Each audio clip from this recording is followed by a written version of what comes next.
Olá, querido professor, seja muito bem-vindo a mais uma preview de aula. Eu sou Simara Wexler e falo da Assembleia de Deus, sede da cidade de Blumenau. Hoje nós vamos estudar a lição 8, que tem como tema a batalha contra a Ai. Nós vimos na semana anterior a conquista da cidade de Jericó. Sem dúvidas, queridos, foi uma das conquistas mais brilhantes do povo de Israel, né? E eles acabaram de vir desta conquista tendo a certeza que o Senhor era com eles, pois as muralhas vieram ao chão, eles viram algo milagroso acontecer diante dos seus olhos, mediante por causa da obediência, né? Tudo isso aconteceu também por causa da obediência que Israel teve com tudo aquilo que o Senhor ordenou. Hoje nós vamos entrar, então, vamos estudar um pouco sobre a conquista da cidade de Ai. Agora imagina você, querido, o povo tinha acabado de voltar de uma batalha e eles estavam eufóricos, estavam muito felizes e realmente com muita alegria por ter visto algo tão grandioso. E como Josué, ele é um homem que sempre antes de conquistar algo, ele envia alguns espias, assim como ele mandou a Jericó, na cidade de Ai não foi diferente. Ele mandou alguns espias para espiar a cidade. Esses espias voltando, eles falaram para Josué que não haveria necessidade de todos os homens guerreiros adentrarem, né, conquistarem esta cidade, que de 2.000 a 3.000 homens seriam necessários, porque se tratava de uma cidade não tão fortalecida como a cidade de Jericó. Porém, queridos, nós sabemos que esta batalha não foi nada fácil até então. Havia ali um porém. O povo não sabia, né, que alguém havia não cumprindo com toda a ordem que o Senhor havia determinado. Você lembra, querido, que na cidade de Jericó nós falamos, né, que todos os espojos, né, seriam levados para o tabernáculo, né, para o tesouro do Senhor? Pois é. Então, quando Josué agora está para conquistar esta cidade de Ai, que esses 2.000 a 3.000 homens são enviados, não demorou muito para que esses homens retornassem ao acampamento, desanimados. E a Bíblia vai nos relatar que voltaram 36 homens a menos, porque os homens de Ai, eles haviam matado estes homens. E Josué, né, diante desta situação, ele e as outras autoridades, eles rasgam as suas vestes, eles prostram o seu rosto ao chão, e ali Josué, sem saber o que fazer, sem saber a resposta que ele poderia dar ao povo, ele busca o Senhor, né? E ali a Bíblia vai nos dizer que ele começa a se queixar, dizendo, né, que do outro lado do Jordão tudo era estava tudo tão bem mais fácil, né? E agora por que essa derrota? Se nós lermos na passagem de Números, no capítulo 11, nós vamos ver que esta atitude de murmuração, o povo de Israel, quando ele saiu do Egito, que ele estava no deserto, ele também se queixou, sentindo saudade dos melões e dos pepinos do Egito. E Josué, ele meio que tem essa mesma atitude. Ele se queixa ao Senhor. E eu gosto muito, queridos, que quando ele se queixa, o Senhor dá uma resposta a ele, né? O Senhor diz assim, eu gosto dessa resposta de Deus, eu vou até ler para você, que diz assim, levanta-te, Por que permaneces assim, prostrado sobre o teu próprio rosto? Eu gosto disso. É como se Deus estivesse dizendo para Josué, Josué, age, para de se lamuriar, para de lamúria, levanta, não é hora de você ficar prostrado, é hora de você reagir, é hora de você agir.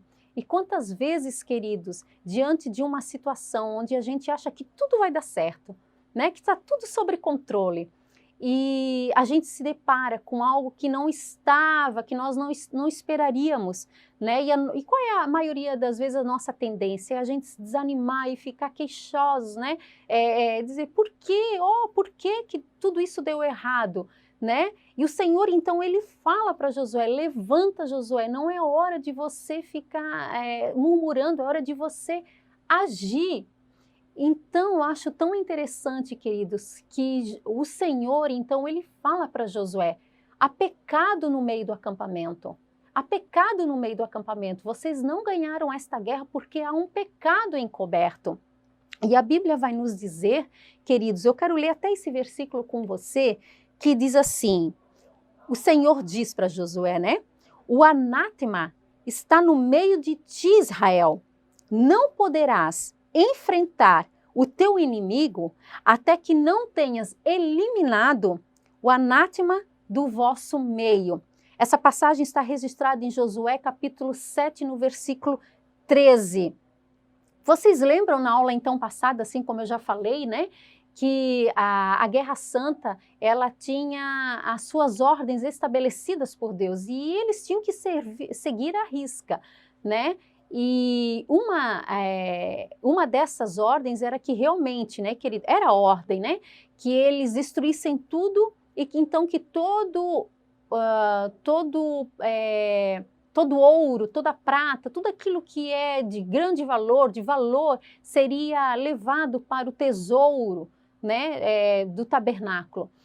E então, queridos, aqui acontece algo, né? Então, alguém não cumpriu com essas regras estabelecidas pelo Senhor. E por causa disso, toda a comunidade sofreu esse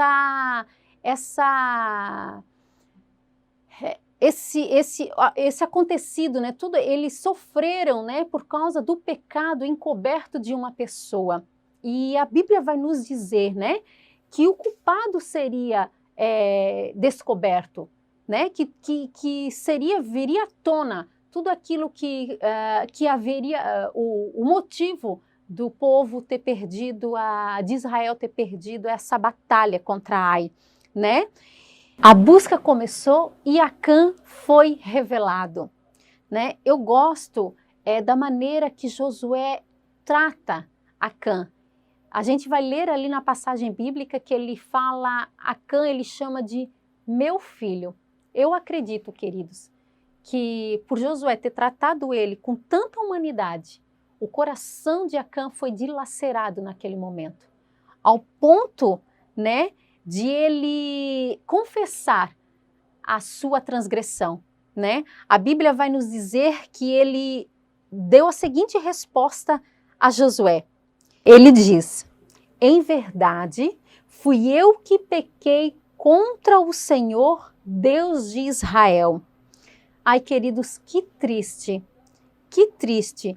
Eu penso que Acã, ele se arrependeu daquilo que ele havia cometido, sabendo que o seu pecado fez com que 36 homens perdessem a sua vida, né? E, porém, Deus havia baixado, né, uma ordem estrita contra acerca da conduta da Guerra Santa.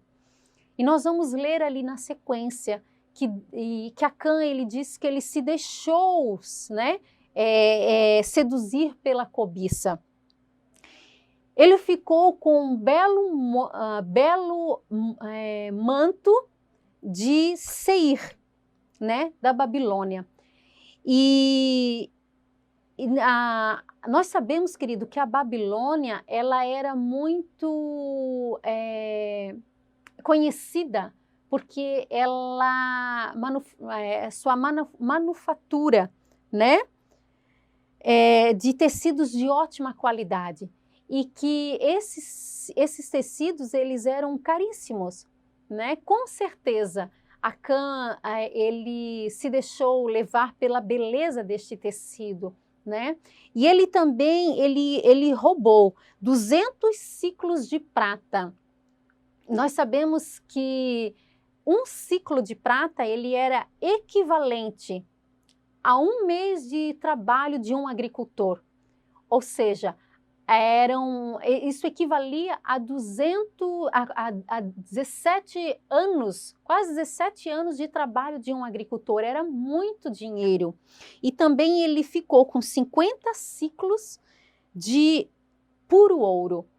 Este foi o motivo que fez Acã, né, ele cair neste pecado, né, foram a cobiça dos seus olhos, né.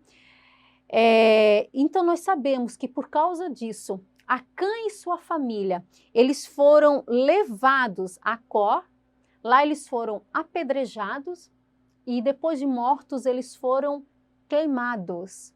E a Bíblia vai nos dizer que ali foi erigido, né, grandes pedras, né, montes de pedras, para que toda vez que o povo de Israel visse aquelas pedras, ele lembrasse, né, da importância de cumprir com tudo aquilo que o Senhor ordena, que seria ali um lembrete para o povo, né? Então agora, querido, nós vamos entrar na tomada da destruição de Ai. Né? Passado este acontecimento, né, tudo isto que houve, que foi revelado o erro, né, o motivo da derrota, da primeira vez que eles entraram em Ai. Então agora o povo, né, ele não desiste, ele vai ao encontro para conquistar esta cidade, né? E o Senhor fala a Josué: toma contigo todos os guerreiros de Israel. Aqui eu acho interessantíssima essa passagem, isso que está registrado, porque vocês lembram lá no início, quando os espias vieram, né, falaram para Josué que não haveria necessidade de todos os guerreiros, que de 2.000 a 3.000 homens seriam suficientes? Pois é, queridos, aqui o Senhor diz todos os guerreiros de Israel. Sabe o que eu aprendo com isso aqui, querido professor? Que nós não devemos subestimar, né, o nosso inimigo. Nós não devemos. O Senhor diz todos os guerreiros. Aqui também aprendo, queridos, que nós devemos cumprir com a nossa missão com o máximo de esforço possível. Que nós devemos nos esforçar. Não é às vezes porque diante dos nossos olhos, que parece ser fácil, que nós não vamos nos doar, né? Não, pelo contrário. Aqui o Senhor, ele dá uma ordem a Josué, ele diz todos os guerreiros. E realmente foi isso que aconteceu. Outra coisa super interessante que eu acho aqui, porque Jericó, né, na tomada, né, na conquista de Jericó, o Senhor dá uma estratégia para Josué. Nós conversamos sobre isso na semana passada. E aqui, queridos, para a conquista de Ai, também haveria uma estratégia, né? O Josué, ele arma uma emboscada para o povo de Ai, né? Para a cidade de Ai, né?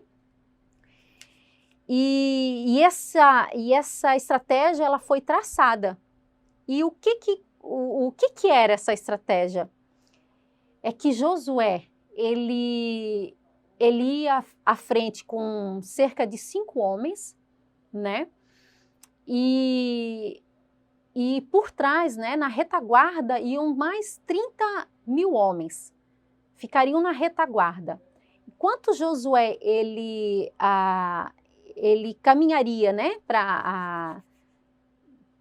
com esses 5.000 guerreiros, o povo de Ai, ele sairia, né, achando que perseguiria, ele sairia para perseguir esses guerreiros. Então, quando eles fossem perseguidos, o Josué, né, com esses homens, outros 5 homens, eles sairiam fugindo, né? Daria a entender que eles estavam fugindo de Ai. E nisso, queridos, diz a palavra que todos os guerreiros, né, todos os homens saíram para perseguir esses homens. Enquanto eles saíam para perseguir os outros guerreiros, né, os outros homens que estavam na retaguarda, eles atacariam a cidade de Ai, né? E ali eles colocariam fogo em tudo. Eu acho tão interessante, queridos, porque quando, diz a palavra de Deus, que quando os homens de Ai, eles olham para trás e eles veem a fumaça, eles ficam desesperados. E essa fumaça era um sinal de que Josué deveria voltar, né, dar meia volta e perseguir os guerreiros de Ai. E foi assim que aconteceu. Todos os homens e mulheres da cidade de Ai naquele dia foram destruídos. A palavra de Deus vai nos dizer que naquele dia morreram cerca de 12.000 pessoas. Somente o rei de Ai, ele foi poupado. A sua vida foi poupada e ele foi levado à presença de Josué. E ele foi morto e ele foi enforcado, né? Ele foi enforcado numa árvore. E a palavra vai nos dizer que mais tarde, né, ele foi sepultado e ali eles também colocaram pedras sobre pilhas de pedra, né, sobre o seu cadáver.